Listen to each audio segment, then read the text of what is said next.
Sir இந்த revision பேட்ச்ல அப்படி என்னதான் நடக்குது? நிறைய ஸ்டூடெண்ட்ஸ் கால் பண்ணி ரிவிஷன் பேட்ச் எப்படி இருக்கும், என்ன பண்றீங்க, எனக்கு எப்படி கண்டென்ட் கவர் பண்ணுவீங்க, 20 நாள்ல எப்படி சப்ஜெக்ட் எல்லாத்தையும் கவர் பண்ணுவீங்க, அப்ப வெறும் இம்பார்ட்டன்ட் ஏரியா மட்டும் சொல்லுவீங்களா, இந்த மாதிரி ஏகப்பட்ட கொஸ்டின்ஸ் வந்துட்டே இருக்கு. சரி, அதுக்கு ஒரு வீடியோவே மேக் பண்ணி போட்டுருவோம். வாட்ஸ் இன்சைட் ரிவிஷன் பேட்ச் அப்படின்றத ஒரு வீடியோவே போட்டுடலாம் அப்படின்றதுக்கு தான் இந்த இது. ஃபர்ஸ்ட் விஷயம், இதோட டைமிங் காலையில 5ல இருந்து 9 மணி வரைக்கும் கிளாஸ் இருக்கு. காலையில 5 மணிக்கா சார் யாரு வரா அப்படின்னு கேட்டீங்கன்னா, கிட்டத்தட்ட 150 ஸ்டூடெண்ட்ஸ் காலையில லைவ்ல அட்டன் பண்றாங்க ஜூம் மீட்ல.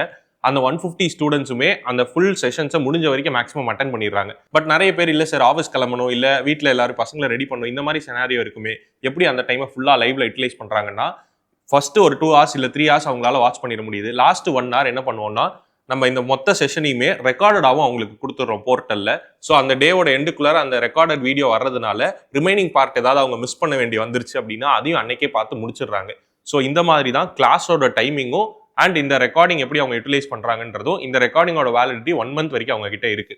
ஸோ இது கிளாஸை பொறுத்த வரைக்கும். சரி சார், அந்த 4 hours என்ன பண்றீங்க அப்படின்னா, யூடியூப்ல நீங்க பாக்குறது வந்து கம்பைலேஷன்ஸ் மாதிரி பண்ணிட்டு இருக்கோம். பட் இந்த கம்பைலேஷன்ஸ்னால ஒரு சப்ஜெக்டை கம்ப்ளீட் பண்ண ஃபீல் வரமாட்டேங்குது அப்படிங்கிறது நிறைய ஸ்டூடெண்ட்ஸோட ஃபீட்பேக். அதனால இந்த பர்டிகுலர் வாட்டி இந்த கம்பைலேஷனை வித்தின் தி சப்ஜெக்டுக்குள்ளார பண்ணோம். ஃபார் எக்ஸாம்பிள், என்விரான்மெண்டல் இன்ஜினியரிங் எடுத்துக்கிட்டீங்கன்னா, இந்த 2 புக்கு கிட்டத்தட்ட 1000 பேஜுக்கு மேல, நான் 1000 பேஜ் கம்மியா சொல்றேன், கிட்டத்தட்ட 1000 பேஜுக்கு மேல. ஆனா இதுல இருக்கக்கூடிய கண்டென்ட்ல எதெல்லாம் உங்களுக்கு கொஸ்டினா மாறப்போகுது, இதுல இருந்து எந்த டேபிள்லாம் உங்களுக்கு கொஸ்டின் கேட்பாங்க, எந்த ஃபார்முலாலாம் உங்களுக்கு கொஸ்டின் கேட்பாங்க, என்ன ஒன்லைனர்லாம் நீங்க கொஸ்டினா பார்க்கணும், இதுல இருக்கக்கூடிய இமேஜை பேஸ் பண்ணி எப்படி நீங்க படிக்கலாம், இதுல இருக்கக்கூடிய கிராஃப்ஸ்ல இந்த 10 கிராஃப்ல இருந்தா உங்களுக்கு क्वेश्चन வரும்னு இந்த சப்ஜெக்ட்டுக்குள்ளார நான் சொன்ன அந்த கம்பைலேஷனை பண்ணி மொத்தமா ஒரு ஒர்க் ஷீட்டா ஒரு சப்ஜெக்ட்டுக்கு கொடுக்குறோம். சோ மொத்த சப்ஜெக்டே ஒரு 20 பேஜஸ்ல முடிஞ்சிருது. இந்த 20 பேஜஸ் தான் நான் அந்த 4 hours கிளாஸ்ல டிஸ்கஸ் பண்றேன். அது கூடவே பேக் எண்ட்ல இருக்க சின்ன சின்ன கான்செப்டும் சொல்லி, டேட்டாவையும் சொல்லி, டேட்டாவை அந்த கான்செப்டோட லிங்க் பண்ணி அவங்க ஞாபகம் வச்சுக்கிறதுக்கான எல்லா டிப்ஸ் அண்ட் ட்ரிக்ஸோட சேர்த்து அந்த பர்டிகுலர் செஷன் இருக்கு. சோ அதனால ஸ்டூடெண்ட்ஸோட ரெஸ்பான்ஸ் பயங்கரமா இருக்கு.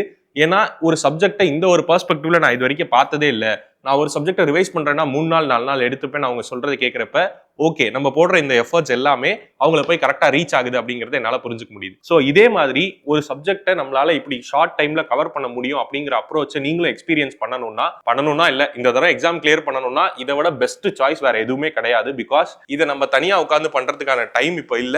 And at the same time இதை எல்லா சப்ஜெக்டும் உங்களால பண்ண முடியுமானா இல்ல. ஒரு சில சப்ஜெக்ட்ல நீங்க வீக்கரா ஃபீல் பண்ணிட்டு இருப்பீங்க. முதல்ல அந்த சப்ஜெக்டே என்னன்னு தெரியாது, அப்புறம் தானே இந்த மாதிரி கம்பைலேஷன் எல்லாம் பண்ண முடியும். அப்ப இந்த வாட்டி அந்த சப்ஜெக்ட் விட்டுட்டு தான் போறீங்களா? கண்டிப்பா அப்படி பண்ணாதீங்க. அது உங்க ஸ்கோரை பூஸ்ட் பண்ணாது. சோ இந்த மாதிரி கம்பைலேஷன்ஸை ஃபுல் சப்ஜெக்ட்ஸ்க்கும் நீங்க யூட்டிலைஸ் பண்ணிட்டு போனீங்கன்னா கண்டிப்பா நீங்க எக்ஸ்பெக்ட் பண்ற ரிசல்ட் இந்த தடவை வந்துடும். சார் 1 வாரத்துல மிஸ் ஆயிடுச்சு, 2 மார்க்ல மிஸ் ஆயிடுச்சு, இல்ல ரிசல்ட் வந்தோடனே சார் இந்த கட் ஆஃப்க்கு கிடைக்குமா, அந்த கட் ஆஃப்க்கு கிடைக்குமா, யூடியூபா போய் கமெண்ட் போட தேவையில்லை. கரெக்ட் தானே?